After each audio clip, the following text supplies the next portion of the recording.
As you walk around the wall here, you see these, and you see how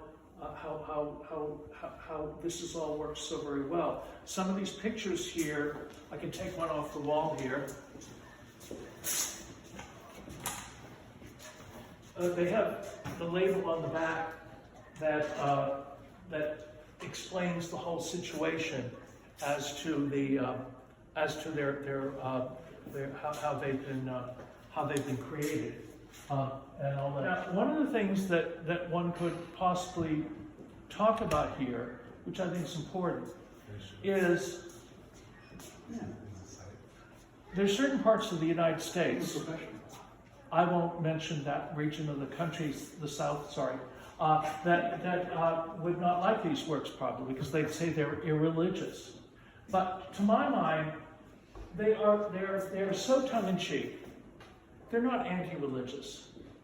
They're this marvelous combination of cultures, and I don't see how anybody could be particularly upset with these. You know, they have I find a joyousness about them. They have you know, we live in a world where we don't smile very much these days. You know, and these works of art are really funny. They're really funny. And they're funny and beautifully done, beautifully conceived, and you know, I love these works because of the ideas in them, but also because of the execution. You know, if these things were if they were badly painted, badly executed, it would be like, well, it's funny, but it's not very good.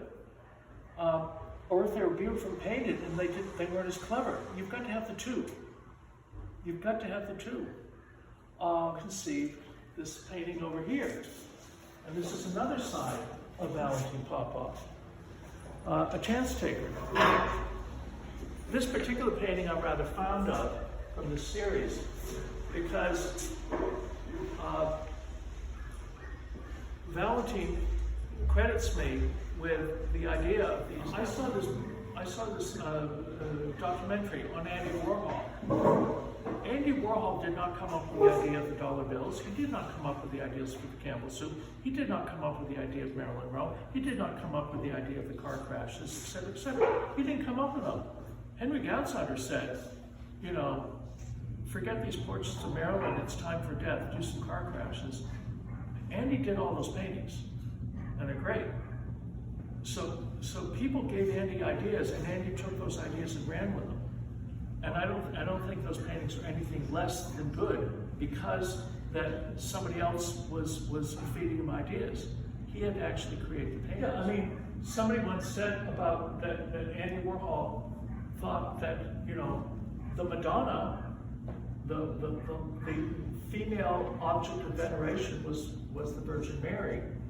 And then suddenly Warhol decided that the object of veneration should be Marilyn Monroe and Elizabeth Taylor.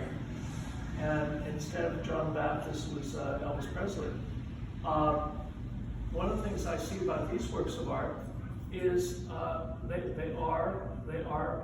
they have humor, they have pop culture, but they're also religious too. I feel these I know enough about Christian imagery and also about icons to feel that these works of art are religious works of art. And I can see somebody that's a perfectly religious person having one of these works on the wall. One of the things that early religious paintings are like, and you can see these up at the Legion of Honor Museum, is that very often they would put 3 different scenes from the life of Christ in the same picture. So, you know, Christ is being tempted by Satan over here, and Christ is riding on his donkey over here. So they put multiple images in the same picture. They really kind of fill up the picture. And so that sense of the sense of multiple things where you've got the town and the landscape, the saints, and so many things going on in the same picture is very much very much in keeping with both these Russian icons, but also in the beautiful illuminated manuscripts of the same period of time. All the time you need. It's a long Bible, lots of illustrations. It's funny, my friend Robert Crumb recently illustrated the Old Testament. It took him, I don't know how many years. He did, like 400 drawings illustrating the Old Testament. They were bought by George Lucas, by the way. He was not going to break it up, so George Lucas bought the whole set for his museum wherever the hell it opens.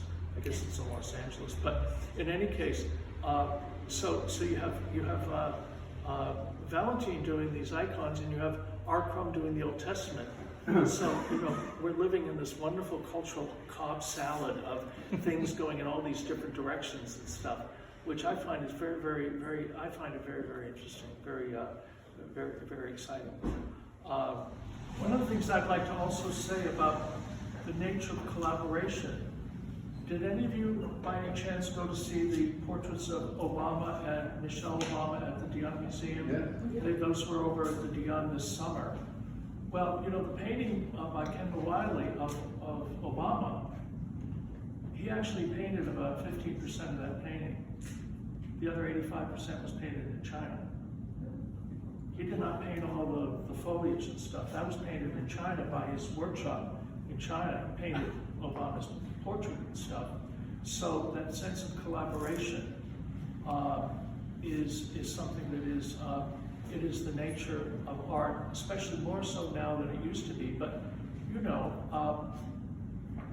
the greatest Japanese printmaker of all time, in my opinion, Hokusai never cut a woodblock. Hokusai never printed a woodblock. Hokusai did a drawing which was put on a block, cut by another artist and printed by another artist. That was the nature of the collaboration of the greatest Japanese printmaker of all time. So the nature of, it's kind of like, well, I really love that apple pie, but I don't think it's that good. You say, why not? Because it was made with a Cuisinart. Isn't that, if it's a great apple. Now, one of the things you might want to know is what Valentine's going to be doing next in his art. And guess what? He doesn't even know either. That's what's so interesting. That's what's so interesting. That's what's so interesting about Valentine, is that Valentine's work is very evolutionary. And you see a slightly earlier. By the way, this is not a portrait. It is a young woman dolling herself up, and you can appreciate it from the point of view of capturing a moment in time of a female youth. But it's not somebody who posed for the portrait. This is the work of art that transcends that. And so I think one should realize that the Valentine has these evolving ideas, whether they be the landscapes, whether they be the avalanches, whether it be this particular project he's been working on in Ukraine, which is so, I think, fascinating, that we just have to wait for what's next. I mean, you see that with filmmakers too. You say, I love that film, but I wonder what the next film's going to be. Well, we don't know until it comes out. And so one of the things about Valentine is we have to wait and see what comes out of the studio next. Because one of the saddest things is an artist who makes a certain type of art that has a certain commercial viability, and the artist does the same work over and over and over again, where they cease to create, they only manufacture. And one of the things about Valentine is, one thing you can always say, whether you like certain aspects or not, he's always being creative. And by the way, he also is very big on documenting his books. I know because he's always roping me into writing for his books. I'm one of the writers in this one, not the only one. There's a number of other people, but this is book Iconic Icons, which is this beautifully produced book. Where was this printed? This was printed in China, but it was designed in Ukraine or not? Yeah. Anyway, beautifully designed book. And you can actually see it in the dark. It's so glowing.